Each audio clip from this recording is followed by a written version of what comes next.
Hello friends, હું છું રિદ્ધિ, તમારી ફેવરિટ ચેનલ ડેન્ટી ગ્રુપ. આજે આપણે વાત કરીશું ઇન્ડિયાઝ અપકમિંગ ગ્રીનફિલ્ડ સ્માર્ટ સિટી ધોલેરાના 15 ઝોન વિશે. અને ઇન્ફ્રાસ્ટ્રક્ચરની વાત કરીએ તો દુબઈ, સિંગાપોર, શેઝેન થી પણ સુંદર બનવા જઈ રહ્યું છે. તો હવે આપણે વાત કરીશું ધોલેરાના 15 ઝોન વિશે. તો સૌથી પહેલા આવે છે ઇન્ડસ્ટ્રીયલ ઝોન. આ ઝોન છે એ મોટી ઇન્ડસ્ટ્રીઝ માટે બનાવવામાં આવ્યો છે. પછી બીજા નંબર પર આવે છે રેઝિડેન્શિયલ ઝોન. એ આખો એરિયા રેઝિડેન્શિયલ રહેશે. પછી ત્રીજા નંબર પર આવે છે સિટી સેન્ટર, જેની અંદર સ્માર્ટ મોલ, સુપરમાર્કેટ બનાવવામાં આવશે. ચોથા નંબર પર આવે છે રિક્રિએશન, સ્પોર્ટ્સ અને એન્ટરટેનમેન્ટ ઝોન. આ એન્ટરટેનમેન્ટ ઝોન છે એ મનોરંજનનું મુખ્ય કેન્દ્ર બનશે. પછી પાંચમા નંબરે આવે છે નોલેજ અને આઈટી ઝોન. આ ઝોનમાં એજ્યુકેશન સેન્ટર, આઈટી કંપની અને આવી ઔદ્યોગિક કંપનીઓનો વિકાસ કરવા માટે આ નોલેજ અને આઈટી ઝોન બનાવવામાં આવશે. હવે છઠ્ઠા નંબર પર વાત કરીએ તો કોસ્ટલ રેગ્યુલેશન ઝોન.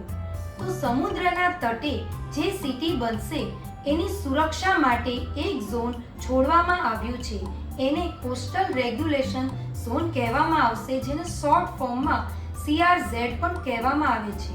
પછી સાતમા નંબરની વાત કરીએ તો એ છે ગ્રીન સ્પેસ. ગ્રીન સ્પેસ મતલબ જે આખી હરિયાળીવાળી જગ્યા રહેશે, જે 0% પોલ્યુશન ફ્રી હોય એવી જગ્યાને ગ્રીન સ્પેસ ઝોન કહેવામાં આવે છે.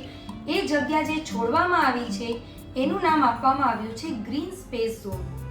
આઠમા નંબરની વાત કરીએ તો એ ઝોન છે ટુરિસ્ટ એન્ડ રિઝોર્ટ ઝોન. એની અંદર ટુરિસ્ટ માટેના પ્લેસ બનાવવામાં આવશે. પછી નવમા નંબરે આવે છે હાઈ એક્સેસ કોરિડોર.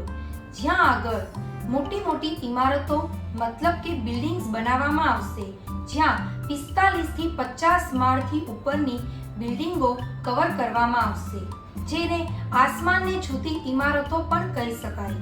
પછી 10મા નંબરની વાત કરીએ તો છે વિલેજ બફર ઝોન. તો આ શું છે?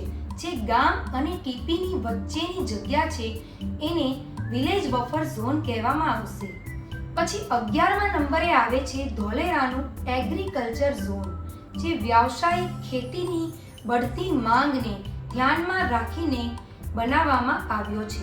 ખેતીવાડીથી જોડાયેલા કાર્યો માટે આ ઝોન બનાવવામાં આવ્યો છે. પછી 12મા નંબરે આવે છે સ્ટ્રેટેજિક ઇન્ફ્રાસ્ટ્રક્ચર. આને સ્પેશિયલી વિન્ડમિલ માટે રાખવામાં આવ્યો છે. 13મા નંબરે આવે છે લોજિસ્ટિક ઝોન. આ ઝોનમાં ગોડાઉન વગેરે બનાવવામાં આવશે. 14મા નંબરની વાત કરીએ તો છે સોલર પ્લાન્ટ, મતલબ કે સોલર પાર્ક.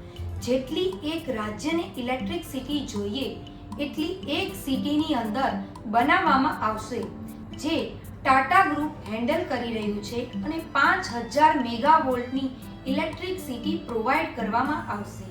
પછી 15મા નંબરે લાસ્ટ ઝોન છે એ છે પબ્લિક ફેસિલિટી ઝોન, જેની અંદર ગવર્મેન્ટને લગતી કાર્યવાહીઓ કરવામાં આવે છે. એ છે પબ્લિક ફેસિલિટી ઝોન. તો એની અંદર post office, government bank, schools, college, fire brigade, court, મામલતદાર કચેરીઓ, આવી બધી સુવિધાઓ પ્રોવાઈડ કરવામાં આવશે.